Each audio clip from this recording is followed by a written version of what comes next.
in looking at the new facility, is there room for more equipment? Yes, it's double the size. It's double the size. It's like, I mean, just to give you an idea, in the present station, there is hardly any room. When the full-time guys are changing into their turnout gear, there's only about 3 feet of room. And if an engine rolls out and someone falls back, it hasn't happened yet, but it just doesn't, you know, it has no ADA bathrooms. There's a lot of things that aren't legal. I mean, if a female firefighter is hired, the chief's going to have to move out into a trailer because there'll have to be female bathrooms and a female dormitory at the other end. And, you know, that's just, I mean, if a female scores high on the list, they'll be hired. And that's, I mean, that will happen, you know, at some point. And so, you know, but anyway, so that gives you an idea of where we're.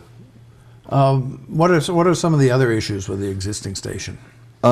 There's no place to store records properly. There's no place to clean up. You know, when you come back from say a horrendous accident and your gear is covered in blood, there's no place to really clean up. You kind of just take it off in the parking lot, and there is a washing machine there, but it only can take one set of gear, and you know, you end up going to somewhere else to do it, and things like that. And it's just too tight, and everything's jammed in there.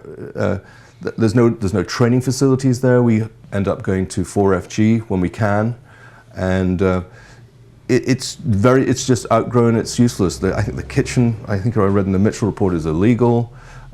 They do have an infestation of four-legged friends that have rather Don't we all? Well, some more than others. I think they need a nice cat to instead of the dog that goes with the station, and it's well worth for people. Hopefully, as we go on, and if we can get 3 out of 5 selectmen to agree that this is necessary, and then we can have open house days so people can go through and get a really good idea of just what it's like in there. And it looks pretty dated to my mind. And you know, and I would take the argument, if not now, when? I mean, because if you don't do it now, the elementary schools kind of come in for $30+ million, and I think the voters' appetite for overrides is somewhat limited.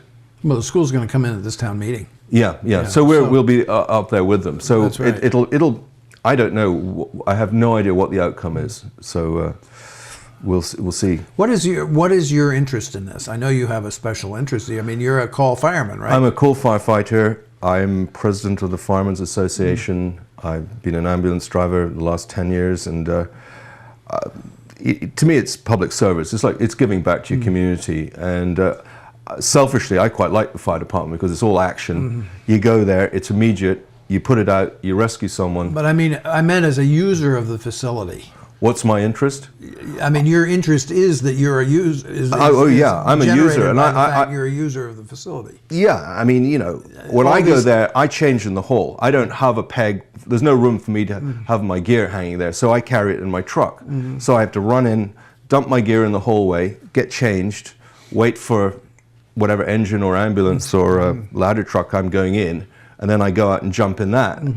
I mean, it's woefully inadequate. You know, some people have used the idea that why don't you have more call firefighters?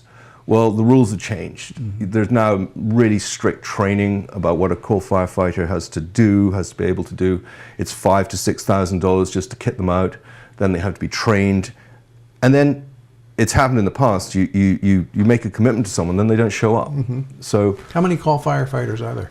There's about, I think, 15, and then there's EMTs as well. Maybe 20. Sorry, I made to lie. You know, that's all right. I'm sure if someone's looking at this, they're going to shoot me if I say the wrong number. But a lot of EMTs. But in the summer, people sort of burn out because I have a radio on my voice all the time, and you just hear the ambulance just doesn't stop. It just goes, and then, you know, they're using overtime. This is the age-old argument that the town has: do you hire more people or do you pay the overtime? And it's a gamble. You know, if you have a quiet summer, you don't have overtime to pay, but it's. But you have everything that goes with another employee. Yeah. I mean, if you take that road. yeah, exactly. And then, some people don't like, if there's nothing happening and you see all these guys hanging around, some people go, well, what are they doing there? I mean, they're there ready to rescue you if you need it. Well, yeah, and we have the same issue at the airport. Right. Where we have to keep a full fire department on the ready all year round. Yeah. As do you with your fire station. Yeah. No, I mean, it's a great group of people, and and a great chief, and we may have disagreements, but when the fire starts, it's everybody looks out for everybody. Do you think that the committee is pretty much behind this now? Yes, we are. I think we're very close to. We're going to make. I don't really want to talk about the other recommendations because we haven't voted on them. We voted on 2, which I've told you about. But yeah, we're getting right down to the end, and just fleshing out the finer points. And then, hopefully I can convince 3 selectmen that they might like this. So, or at least they're willing to go along with it. Well, let's just say they have got an open mind to what I'm going to say. Do you think there are some who are dead set against it? A couple have said that they have issues.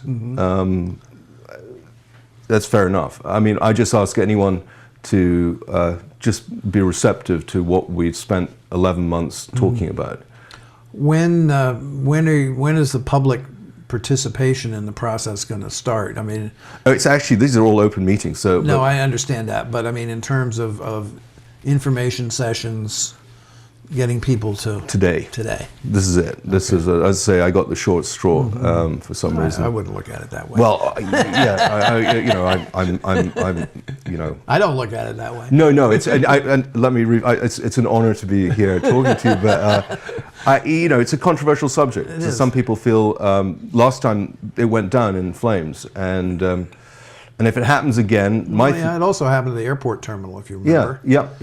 And I think it's much of it is in how it's presented. Yeah, and hopefully between someone, Jack Gardner and I had experience going through the last time, and just as an interesting point, when we sat through all these public hearings for the fire station, we had one person show up at one meeting, and I think we had Wayne Holmes chaired it. He was very good, and we had one person show up, and they were lost. Was this the first time around? You mean? Yeah.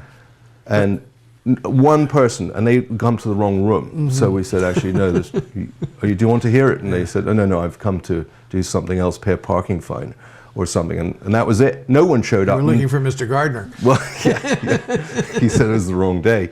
But it was, I found that amazing that we had spent so much money on the original thing. And, no one showed up. No one was interested. I mean, the first 3 decisions we had to face was, when I got on this committee, was the first one, the town had already spent about $1 million on plans ready to go out to bid. So your first decision is, do you walk away from that or not? And I couldn't.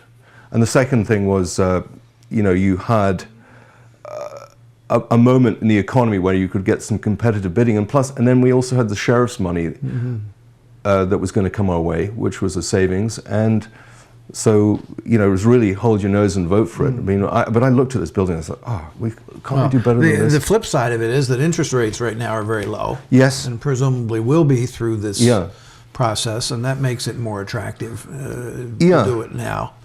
I mean, I have no idea how the politics of this is going to work out and how it's going to be received at the FinCom. We have one representative on the FinCom, and with us, Joe Grouse, and he's great. He's really very good. And we've got Patty Roggeveen, who's our chair, and Bobby DaCosta, who has been great. He's really, he doesn't hold back. I mean, that's good. That is good. Well, I wish you well as you thank you very in much. Your personal quest here to get this done, but I also wish the project well. Well, thank you. I'm going to give it my best shot, and then that's it. I mean, I'm passionate about public safety going forward. It's something, unfortunately, we all need. I've been picked up in Medevac, and I was very glad it was here and able to come and do it very quickly. So, thank you. Thank you, Neil. Thank you very much. Good luck. Well, thanks.